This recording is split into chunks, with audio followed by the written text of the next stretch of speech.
What's up guys? My name is Zach and today I am driving a 2004 Mercedes SL500. Up front is a 5.0 liter V8 and down below is a 7-speed automatic transmission. Now I am super excited to be driving this SL500 for two reasons. First of all, it's an extremely well kept example and I haven't driven this generation of SL before, so I'm excited to get into that with you today. But the second reason is the fact that I think this generation of Mercedes, especially 20 years later, has aged incredibly gracefully. As a kid, I never really thought that these cars were that attractive. However, as time has gone on, I have grown up and matured. I actually really dig it. And so I'm excited to share this amazing example with you today. But if you would like to submit your own vehicle, you can head on over to my website, zackpradel.com/submit.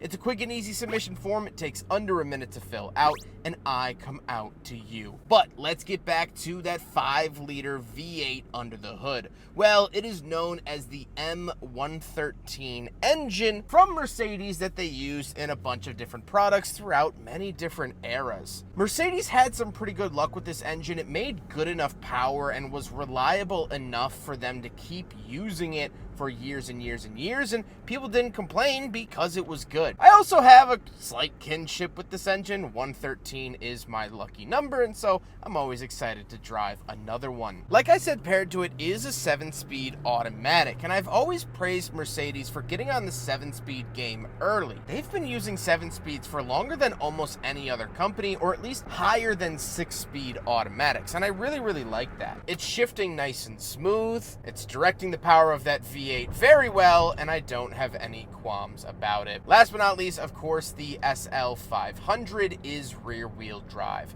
So how does it feel to drive the SL500? Well, it's not that sporty. It's not blood pumping. It's not in your face. It's not here to shock you and knock your socks off. As the owner was telling me, and as I learned, this car had one main purpose: to go to the country club on a sunny day. That's it.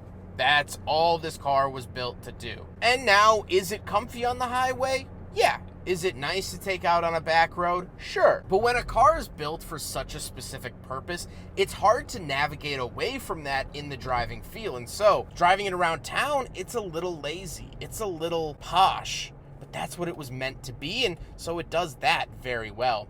Steering is a little heavy, but very direct. And the V8 will sing if you want it to sing. But again, it's not in your face. It's not brash. It has a V8 more for the comfort rather than the sport. With that stuff out of the way, let's talk about the interior. Well, in front of me, I have 4 gauges. Off to the left is my coolant temperature and speedometer. And off to the right is my tachometer and fuel. Nothing really to note besides that, but I do like these silver rings around the outside. On the steering wheel, on the left, we have our pages and selectors for that little gauge cluster screen, and off to the right we have our volume and phone options. Off to the left we have a climate control vent, headlight switch, headlight washer, parking brake release, and moving on to the door we have heated and ventilated seats, memory seats, our power seat options, and our trunk release, along with the window switches actually up above those buttons. Moving into the center, we do get a little digital clock with a vent, hazard switch, central locking, and 2 more vents, and then the radio and infotainment system itself. Now, this is outdated by modern standards. However, something interesting, 2004 and 2005 do get an auxiliary jack in the glove box for plugging in your phones or devices. However, in 2007, Mercedes, for whatever reason, decided that Sirius XM was going to be the future, and so they got rid of the aux jack. We do have pop-out cup holders under the infotainment screen, so we'll do a big friggin' bottle test. It fails, but I have to give this car some type of credit for pretty ingenious cup holders. Down below we have our climate controls, dual zone climate, which is nice to see, and the fan speed knob you actually push into the dash. So you pop it out, adjust it, and put it back in. Very cool to see that. I love that little feature. Then we do have a cigarette lighter and ashtray, and the shifter, we do have our comfort and sport button at the top of that as well. And we have our power mirror switches, folding mirrors, and ride height adjustment down below. Then we have our power folding top options. So this does have a power hardtop, which is hard to find even in today's market, which is really, really cool, and I'll show you the operation here. I absolutely love the duality of the look of the hardtop when it's up and the possibility of turning it into a convertible. It really, truly is the best of both worlds until you own it 20 years later and it needs quite a bit of maintenance. Now, this convertible top, knock on the fake wood steering wheel, hasn't had too many issues, but there are some sensors that will go bad and not allow you to put it up or down. So I'm just happy to see it operating here today, and that's all done on this little switch. Then we do have a center console and the seats. Not only are the seats heated, ventilated, power, and memory, they also have massage features, which is really, really cool, especially for 2004. Now, the massage feature doesn't really work anymore on this particular model, but very, very cool to see that it was even offered back in the day. Similarly, at the very front of the seats, we do get some storage. Nice to see that, especially in a coupe, especially in a convertible, where storage usually isn't that plentiful. They've actually given you a couple of options here in the SL500. Now, we don't have any back seats, but we will take a peek back there and notice that there are more storage options back behind the seats. It faked me out. I thought that there were seats back there, and I started screaming, crying, throwing up, but then I realized they weren't seats, so I wouldn't have to shove myself back there. However, we do have a trunk, so let's hop back there and do a trunk review. Right around the back of the SL500 from '04, we do have a trunk popper here on the key fob, and we can pull it up the rest of the way with the little handle. Now, as you could see, there is this giant cover inside the trunk. Now, there are little sensors in here that will not allow you to put the top down unless this cover is in place. So we can remove it when the top is up and get some more storage options down below. But again, nothing too crazy. It will probably perfectly fit a golf bag, and that's it.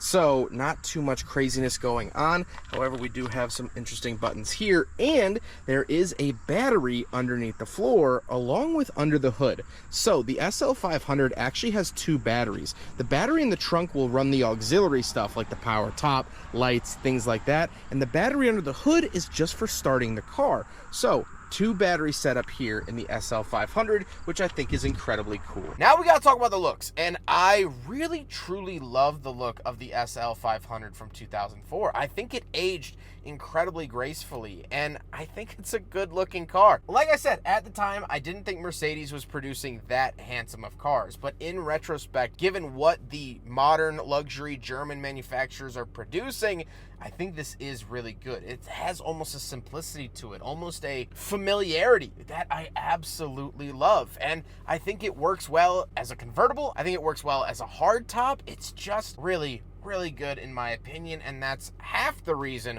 why I was so excited to drive this SL500 today. However, let's get on to my final thoughts. What do I think now having driven the SL500? Well, I really, really enjoy it. There is a small part of me that worries about this car. Just having driven aged Mercedes products, I know that there's a lot that can go wrong. The sensors in the trunk for the top itself.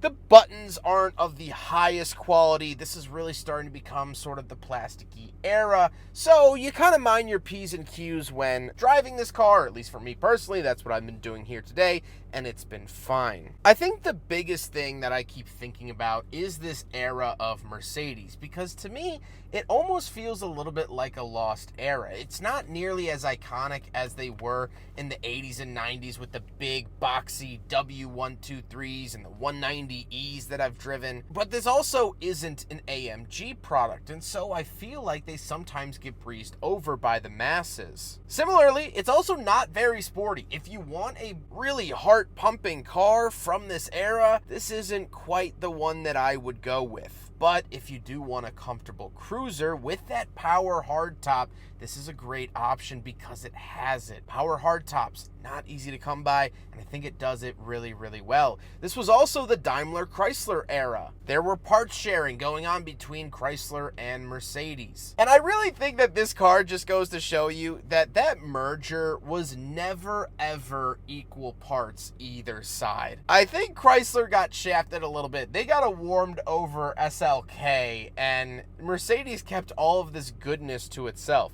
Why didn't the Charger Challenger get this 5-liter? Mercedes was killing it, and it really seemed like Chrysler was the leech in that deal, but that's all semantics. I hope you guys enjoyed the video. Huge thank you to Jimmy for letting me take out his SL500. What a wonderful example. Jimmy has been absolutely wonderful to work with. He is truly 05 rich. I've reviewed his 05 Maserati Grand Sport and his 04 Lamborghini Gallardo, but I hope you guys enjoyed the video. Don't forget to rate the video, comment on the video, and subscribe if you really liked it. Take care, guys.